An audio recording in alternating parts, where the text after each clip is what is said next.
পরিবর্তন news channel, আপনার কণ্ঠ আপনার পছন্দ। নমস্কার, পরিবর্তন নিউজ চ্যানেল আপনার স্বাগত আছে। নতুন আপডেট জন্য চ্যানেলকে লাইক, সাবস্ক্রাইব, কমেন্টস করুন। আজকে আপডেট। আজ মাদ্রাসা শিক্ষকদের আন্দোলন শুরু হচ্ছে college square. Madrasa teacher association president and ANR বনাম স্টেট অফ ওয়েস্ট বেঙ্গল এবং আদার্স। WPA 2094-2025। মাদ্রাসা টিচার অ্যাসোসিয়েশন একটি ধর্ণা কর্মসূচি করতে চায় তাদের দাবি দাওয়া নিয়ে, কিন্তু পুলিশ পারমিশন দেয়নি। তাই তারা কোর্ট নং 35, বিচারপতি তীর্থঙ্কর ঘোষের কোর্টে মামলা ফাইল করে। সেই মামলার শুনানি শেষে কোর্ট অনুমতি দিয়েছে। আগামী 1 মে থেকে 5 মে পর্যন্ত ধর্ণা কর্মসূচি করতে পারবে সকাল 11টা থেকে রাত্রি 8টা পর্যন্ত কলেজ স্কয়ারে। 50 জন এই ধরনের উপস্থিত থাকতে পারবে। শান্তিপূর্ণভাবে এই ধর্ণা কর্মসূচি করতে হবে। 5 জনের নাম এবং টেলিফোন নাম্বার পুলিশের কাছে দিতে হবে। এই ধর্ণা কর্মসূচি পালন করতে উপস্থিত ছিলেন মাদ্রাসা শিক্ষকরা। একলাময়ী শ্রমিক সংগঠনের মাদ্রাসা শ্রমিক শিক্ষকরা রাস্তায় আন্দোলন করে পালন করেন। শিক্ষকদের দাবি মাননীয় মুখ্যমন্ত্রী মমতা বন্দ্যোপাধ্যায়ের প্রতিশ্রুতি 2013 সালে পূরণ না হওয়ার কারণে 235 এডেড মাদ্রাসা শিক্ষকদের আন্দোলনের পথে। এডেড করতে হবে। প্রথম দিন ঠিক কলেজ স্কোয়ারের নিকট রাস্তায় ফুটপাতকে আন্দোলন পথ হিসেবে বিকল্প তৈরি করেন। আজ প্রথম দিন আন্দোলন।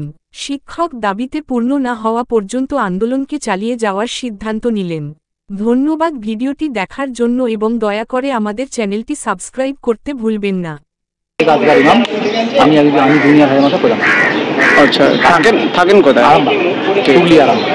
মাদ্রাসা টিচার অ্যাসোসিয়েশন জিন্দাবাদ, জিন্দাবাদ। আমাদের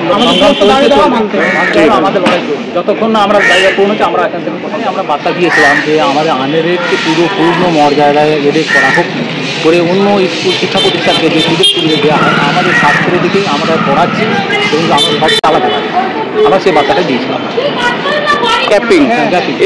গ্যাপিংয়ের মধ্যে মুখ্যমন্ত্রী মমতা ব্যানার্জি তিনি বলেছিলেন যে এই সব মাদ্রাসাগুলোকে আমরা এডিট করে দিচ্ছি, ভালো আশ্বাস দিয়েছিলেন, দ্বিতীয়বার বলেছিলেন। কিন্তু আমরা আশা করেছিলাম যে উনি নাম ওনার মমতা ব্যানার্জি, নাম মমতা নেই, উনি আমাদের নিশ্চয়ই দেখবেন, কিন্তু তারপর উনি এখনও পর্যন্ত সেটা করে উঠতে পারেননি।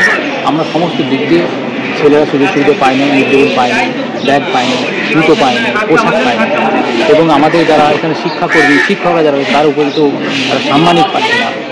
এমনকি যেসব স্কুলগুলো রয়েছে, যে বিল্ডিংগুলো তাদের দরকার, সেই বিল্ডিংগুলো সেখানে পাচ্ছে না। সেই যে সুযোগ সুবিধা দিয়ে শিক্ষা প্রতিষ্ঠানগুলো বাঁচিয়ে রাখার জন্য আমাদের মাইনরিটি নিয়ে অনেক কিছু করে দিলেন, তারপরে আপনি এটা কীরকম আজকে রাস্তায় দাঁড়িয়ে গেলেন? আমরা চাইছি যে উনি যাই বলুন, কাজে সেটা করে দেখাতে হবে। আমরা সেটা করি না। আমরা বারবার বলতে আজ আন্দোলনের পথে এসেছি, হচ্ছে না বলে আন্দোলনের পথে এসেছি। আমরা চাইছি আমাদের এই অনুরোধটা, আমাদের বার্তাটা মুখ্যমন্ত্রীর কাছে যাক। উনি মানবিক মুখ্যমন্ত্রী, আমাদের কথা উনি ভাবুক। দাবিটা আপনার কি আছে? প্রথমেই দাবি হয়েছে যে আমাদের মাদ্রাসাগুলো আনএডেড মাদ্রাসাকে প্রথমে এডিট করে দিন, এডের যে সমস্ত সুযোগ সুবিধে যেসব শিক্ষক আছে, শিক্ষাকর্মী আছে, তাদের যেন ওদের দেন। ওদেরকে সুযোগ সুবিধে বলতে ওনাদের সম্মান যেন করুন। ছাত্রদের সুযোগ সুবিধা সেগুলো দিন, মিড-ডে-মিল দিন, এইগুলো আমাদেরকে বইটা আমরা পাচ্ছি, খাতাটা পাচ্ছি, কিন্তু এইগুলো পাচ্ছি না।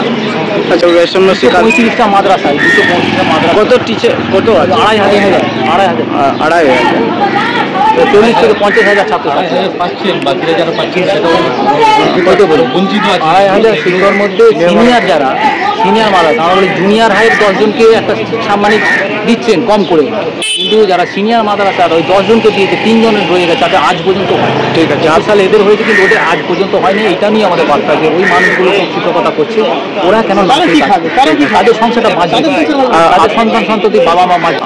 আমরা বলেছি যে পশ্চিমবাংলার যে মাদ্রাসা শিক্ষা পর্ষদ আছে তার অনুমোদিত 235টা মাদ্রাসা যাদেরকে আনএডেড হিসেবে অনুমোদন দিয়েছিল পশ্চিমবঙ্গ সরকার।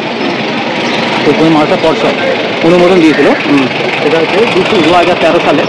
তারপর বিভিন্নভাবে বিভিন্ন সংগ্রাম করে আমরা প্রথমে আমরা 96 দিন অনশন করেছিলাম। যখন প্রথম মাদ্রাসা ভোট ছিল গোলতলায়, ওখানে 96 দিন অনশন করেছিলাম। তখন আমাদেরকে বলা হয়েছে যে আপনাদের ব্যাপারে পজিটিভলি চিন্তা ভাবনা করা হয়েছে, আপনাদের বেতনের ব্যাপারে চিন্তা ভাবনা করা হয়েছে, আমরা অর্থাৎ সমস্যাটা তুলে নিই। আমরা তুলেছিলাম, কিন্তু তারপরেও অনেক দিন আমরা আমাদের ঘুরিয়েছিল, প্রসেসিং হচ্ছে 3 বছর 4 বছর ধরে ঘুরিয়েছিল।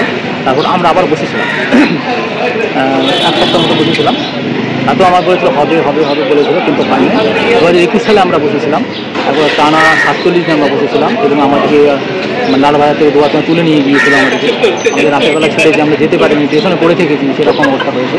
তখন 2021 সালে এপ্রিল, ফেব্রুয়ারিতে ওটা হয়েছিল। এপ্রিলে আমাদের একটা সাম্মানিক চালু করেছিল, যারা MA পাস তাদের 12,000 টাকা, যারা গ্র্যাজুয়েট তাদের 6,000 টাকা, যারা TIT তাদের 14,000।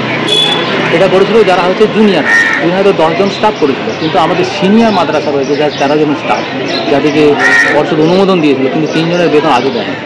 সেইটা নিয়ে আমাদের বক্তব্য, 3 জনকে দিতে হবে, প্লাস যাদের 6,000 টাকা বেতন তাদের একটা সম্মানজনক বাড়াতে হবে, এবং প্রত্যেক যারা স্টাফ আছে, শিক্ষক শিক্ষাকর্মী, প্রত্যেকের সম্মানজনক তাদের একটা সাম্মানিক দিতে হবে। এবং বিশেষ করে যেমন ছেলেদের আমার মিড ডে মিল পায়, পোশাক পায়, জুতো পায়, ব্যাগ পায়, এই সমস্ত বাচ্চাদের যে সুযোগ সমস্ত কিছু দিতে হবে।